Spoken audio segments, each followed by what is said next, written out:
To add any liquid fertilizer into Hydrobuddy, all you need to do is open up your Hydrobuddy, go to the main page, go to Substance Selection, Add New, and in this case, we're going to call this puppy Flora Grow, and we're going to input these numbers here.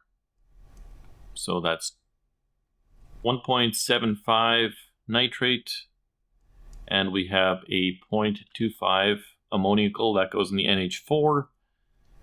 P2O5, make sure you change that so that this works. 1%, and K2O, change that as well. That is 6%. And magnesium, we are left with a 0.5. Once you have them entered, make sure you click this box here and add to database. You'll see two error warning messages here. It's just going to convert that percentage over. That's totally fine. Click OK, and the same for the K value, and OK again. You'll then see it alphabetically sorted, Flora Grow, in your list of nutrients that are available to be used in the future.